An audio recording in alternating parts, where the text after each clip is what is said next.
नमस्कार। आज हम श्रीमद् भगवत गीता के 15वें अध्याय के बारे में जानेंगे।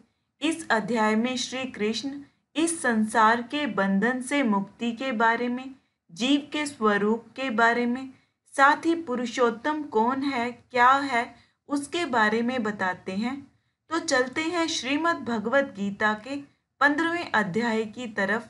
श्री भगवान उवाच ऊर्ध्वमूलमधः शाखम् अश्वत्थं प्राहुरव्ययम् छन्दांसि यस्य पर्णानि यस्तं वेद स वेद्वित्। दोस्तों, यहाँ इस भौतिक जगत, इस संसार के बंधन की तुलना अश्वत्थ यानी कि पीपल के वृक्ष से की गई है।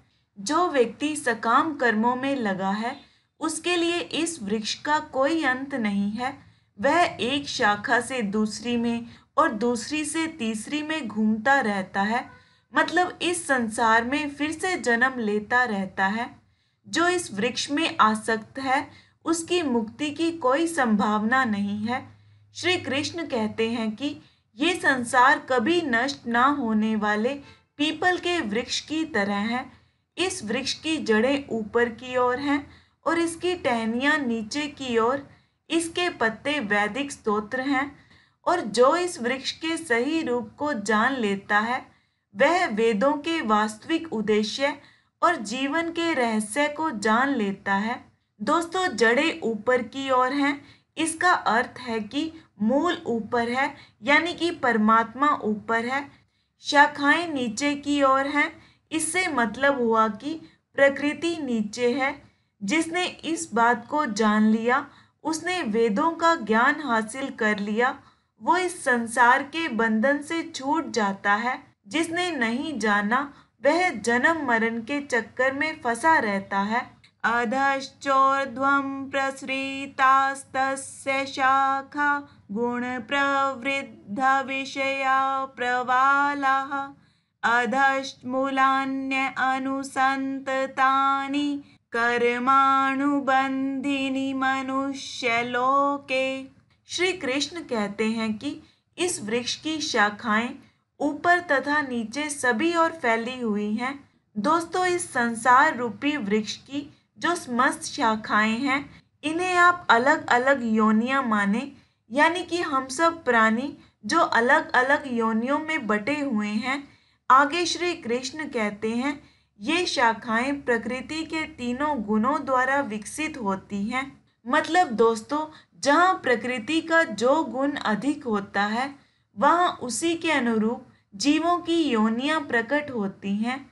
श्री कृष्ण कहते हैं जो नई कोपले, नए पत्ते निकलते हैं वो हमारी इंद्रियों के विषय हैं। इस वृक्ष की जड़ें नीचे की ओर भी जाती हैं जो मनुष्य लोक के सकाम कर्मों से बंधी हैं। मतलब दोस्तों, यही असल में बंधन है। इसी में फल के लिए कर्म करने वाले बंधे रहते हैं, जन्म मरण के चक्कर में फंसे रहते हैं। न रूपमस्येह तथोपलभ्यते नान्तो न चादिर्न च सम्प्रतिष्ठा अश्वत्थमेनं सुविरूढमूलमसंशस्त्रेण दृढेन छित्त्वा। श्री कृष्ण कहते हैं इस वृक्ष के असली रूप का अनुभव इस जगत में नहीं किया जा सकता, क्योंकि ना तो इसका आदि है, ना ही इसका अंत है और ना ही इसका आधार यहाँ दिखाई देता है। दोस्तों, वैसे तो वृक्षों का आधार धरती होती है, लेकिन इस वृक्ष का कोई आधार नहीं। आगे श्री कृष्ण कहते हैं जन्म मरण के चक्कर से मुक्ति के लिए इस पक्की जड़ों वाले वृक्ष को वैराग्य रूपी मजबूत हथियार से जड़ से काट गिराएं। दोस्तों, वैराग्य यानी कि निष्काम कर्म में अपना सब कुछ समर्पित कर देना। वैराग्य ही वो हथियार है जिससे मनुष्य इस सांसारिक वृक्ष को काटकर प्रभु तक पहुंचने की कोशिश कर सकता है। ततः पदं तत्परिमार्गितव्यं यस्मिन् गता न निवर्तन्ति भूयः तमेव चाद्यं पुरुषं प्रपद्ये यतः प्रवृत्तिः प्रसृता पुराणी। यहाँ श्री कृष्ण कहते हैं, फिर उसे ऐसे स्थान, ऐसे मार्ग की खोज करनी चाहिए जहाँ जाकर इस संसार रूपी वृक्ष में वापस लौटना ना पड़े। मनुष्य को उस परमात्मा के शरणागत हो जाना चाहिए जो इस सारी सृष्टि का मूल आदि कारण है, जिससे इस संसार रूपी वृक्ष की उत्पत्ति और विस्तार होता है। निर्माण मोहाजित संग दोष अध्यात्म नित्य विनिवृत्त कामः द्वंद्वैर विमुक्तः सुख दुःख संज्ञैर् गच्छन्त्यमूढ़ः पदमव्ययं तत्। परमात्मा के शरणागत हो जाना कैसे संभव हो सकता है, उसी के बारे में बताते हुए श्री कृष्ण कहते हैं, जो मनुष्य मान, प्रतिष्ठा और मोह से मुक्त है और जिसने उन मनुष्यों की संगति को त्याग दिया है जो सांसारिक विषयों में लिप्त हैं, जो हमेशा अपनी आत्मा में ही निवास करते हैं, जिसने अपनी सांसारिक कामनाओं को समाप्त कर दिया है, जो सुख तथा दुख के द्वंद्वों से मुक्त हैं, ऐसे मनुष्य के लिए भगवान का शरणागत हो जाना संभव हो पाता है। ऐसा मोह से मुक्त हुआ मनुष्य ही उस अविनाशी परम धाम को प्राप्त करता है।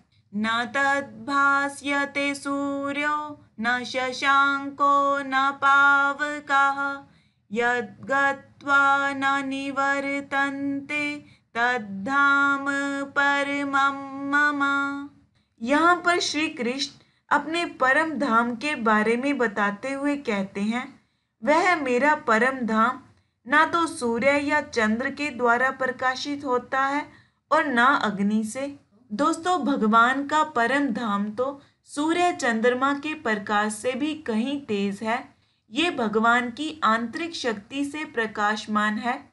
आगे श्री कृष्ण कहते हैं, जो लोग वहां पहुंच जाते हैं वे इस भौतिक जगत में फिर से लौटकर नहीं आते। ममैवांशो जीवलोके जीवभूतः सनातनः मनः षष्ठानीन्द्रियाणि प्रकृतिस्थानि कर्षति। जीव के स्वरूप के बारे में बताते हुए श्री कृष्ण कहते हैं, संसार में प्रत्येक शरीर में स्थित जीवात्मा मेरा ही सनातन अंश है और यह सब प्राणी अपने मन सहित छहों इंद्रियों के द्वारा प्रकृति के अधीन होकर काम करते हैं। इसलिए जब कोई परम धाम को प्राप्त कर लेता है, उसके अंदर का ब्रह्म उस ब्रह्म से मिल जाता है जिसका वो अंश है और फिर वापस धरती पर नहीं आता। शरीरम यद्वाप्नोति यच्चाप्युत्क्रामतीश्वरः गृहीत्वैतानि संयाति वायुर्गन्धानि वाशयात्। दोस्तों, शरीर का समय खत्म होने पर आत्मा को एक शरीर से दूसरे शरीर में जाना होता है और वर्तमान शरीर तथा वर्तमान कार्यकलाप ही अगले शरीर का आधार बनते हैं। कर्म के अनुसार भिन्न शरीर प्राप्त होते हैं। छहों इंद्रियों के कार्यों के जो संस्कार होते हैं, उन्हें जीवात्मा अपने साथ दूसरे शरीर में वैसे ही ले जाती है जैसे सुगंधों को उनके स्थानों से हवा अपने साथ उड़ा ले जाती है। इस प्रकार वह एक शरीर धारण करती है और फिर इसे त्याग कर दूसरा शरीर धारण करती है। श्रोत्रम चक्षुः स्पर्शनम च रसनं घ्राणम एव च अधिष्ठाय मनश्चायं विषयानुपसेवते। यहाँ श्री कृष्ण कहते हैं, इस प्रकार दूसरा शरीर धारण करके जीवात्मा विशेष प्रकार के कान, आंख, जीभ, नाक तथा त्वचा प्राप्त करती है जो मन के चारों ओर संपुंजित है। फिर दूसरे शरीर में वही प्रक्रिया फिर से होती है। जीवात्मा इन छहों इंद्रियों की सहायता से विषयों का भोग करती है, उनका आनंद लेती है और कर्म करने लग जाती है। दोस्तों, फिर से एक हिसाब किताब बनने लगता है जो अगले जन्म का आधार बनता है। उत्क्रामन्तं स्थितं वापि भुञ्जानं वा गुणान्वितं विमूढाः नानुपश्यन्ति पश्यन्ति ज्ञानचक्षुषः। श्री कृष्ण कहते हैं कि ज्ञानी ही ये समझ सकता है कि जीवात्मा किस प्रकार एक शरीर का त्याग कर दूसरे में जाती है, और ज्ञानी ही ये समझ पाते हैं कि प्रकृति के गुणों के अधीन वह किस तरह के शरीर का भोग करती है। लेकिन मूर्ख कभी भी इसे देख नहीं पाते। ये केवल वो ही देख पाते हैं जिनकी आंखें ज्ञान के प्रकाश से प्रकाशित हो गई हैं। यतन्तो योगिनश्चैनं पश्यन्त्य आत्मन्यवस्थितं यतन्तोऽप्यकृतात्मानो नैनं पश्यन्त्यचेतसः। यहाँ श्री कृष्ण कहते हैं, सही तरीके से तथा पूरी तरह से साधना में लगे हुए योगी लोग ही अपने अंदर स्थित, अपने अंदर निवास करने वाले उस परमात्मा को देख पाते हैं। लेकिन अज्ञानी और अनुशासनहीन लोग कोशिश करके भी उसे देख नहीं पाते। यदादित्यगतं तेजो जगद्भासयतेऽखिलं यच्चन्द्रमसि यच्चाग्नो तत्तेजो विधिमामकम्। दोस्तों, सूर्य, चंद्रमा तथा अग्नि के बिना हमारा जीवित रहना असंभव है। यहाँ श्री कृष्ण कहते हैं, सारे संसार को प्रकाशित करने वाले सूर्य का तेज भी मेरा ही तेज है। ऐसे ही चंद्रमा और अग्नि में भी जो तेज है वह भी मेरा ही तेज है। गामा विषया च भूतानि धारयाम्यहमोजसा पुष्णामि चौषधिः सर्वः सोमो भूत्वा रसात्मकः। श्री कृष्ण कहते हैं, मैं प्रत्येक लोक में प्रवेश करता हूँ और मेरी शक्ति से ही सारे लोग अपनी कक्षा में स्थित हैं। दोस्तों, सारे लोग केवल भगवान की परम शक्ति के प्रवेश के कारण ही हवा में तैर रहे हैं। उनकी शक्ति हर लोक को उसी तरह थामे रहती है जिस प्रकार धूल को मुट्ठी बंद रहने पर धूल के गिरने का डर नहीं रहता, पर जैसे ही धूल को वायु में फेंक दिया जाता है वह नीचे गिर जाती है। इसी तरह ये सारे लोग जो वायु में तैर रहे हैं वास्तव में भगवान के विराट रूप की मुट्ठी में बंधे हैं। आगे श्री कृष्ण कहते हैं, मैं चंद्रमा बनकर समस्त वनस्पतियों को जीवन रस प्रदान करता हूँ। दोस्तों, चंद्रमा के प्रकाश के बिना सब्जियां ना तो बढ़ सकती हैं और ना स्वादिष्ट हो सकती हैं। भगवान के कारण ही चंद्रमा समस्त वनस्पतियों का पोषण करता है। अहम वैश्वानरो भूत्वा प्राणिनां देहमाश्रितः प्राणापान समायुक्तः पचाम्यन्नं चतुर्विधम्। दोस्तों, आयुर्वेद शास्त्र के अनुसार हमारे पेट में अग्नि होती है जो वहां पहुंचे भोजन को पचाती है। जब वह अग्नि प्रज्वलित नहीं रहती तो भूख नहीं लगती, और जब यह अग्नि ठीक रहती है तो भूख लगती है। यहाँ श्री कृष्ण कहते हैं, मैं समस्त जीवों के शरीरों में पाचन अग्नि हूँ और मैं अंदर आने वाले और बाहर निकलने वाले श्वासों में मिलकर 4 प्रकार के अन्नों को पचाता हूँ। दोस्तों, अन्न 4 प्रकार का होता है। कुछ निगले जाते हैं, कुछ चबाए जाते हैं, कुछ चाटे जाते हैं तथा कुछ चूसे जाते हैं। भगवान ही अन्न को उत्पन्न करते हैं और वे ही पचाकर हमें शक्ति देते हैं। सर्वस्य चाहं हृदि सन्निविष्टो मतः स्मृतिर्ज्ञानमपोहनं च वेदश्च सर्वैर्हमेव वेद्यो वेदान् कृद्वेद विदेव चाहम्। श्री कृष्ण कहते हैं, मैं सबके हृदय में निवास करता हूँ और मुझसे ही स्मृति, ज्ञान तथा विस्मृति होती है। दोस्तों, जीव अपने पिछले जीवन की सारी बातें भूल जाता है, पर परमेश्वर उसके सारे कर्मों के साक्षी हैं। इसलिए जीव को परमेश्वर के निर्देश के अनुसार कार्य करना होता है। अपने कर्मों के अनुसार कार्य करने के लिए भगवान ही उसे आवश्यक ज्ञान और स्मृति प्रदान करते हैं। दोस्तों, ये जो हम भूल जाते हैं, ये विस्मृति भी श्री कृष्ण के कारण ही होती है। आगे श्री कृष्ण कहते हैं, जिसे सभी वेदों द्वारा जाना जाता है, मैं ही वेदों का ज्ञान हूँ, मैं ही वेदांत को बनाने वाला हूँ और मैं ही वेदों को जानने वाला हूँ। द्वाविमो पुरुषो लोके क्षर अश्चाक्षर एव च क्षरः सर्वाणि भूतानि कूटस्थोऽक्षर उच्यते। श्री कृष्ण कहते हैं, जीव दो प्रकार के होते हैं। पहले क्षर यानी नश्वर, जो नष्ट होने वाले होते हैं, जिनका अंत होता है, और दूसरे अक्षर यानी अनश्वर, जो नष्ट नहीं होते, जिनका अंत नहीं होता। भौतिक जगत के सभी जीव नश्वर हैं और ना बदलने वाली आत्मा अनश्वर है।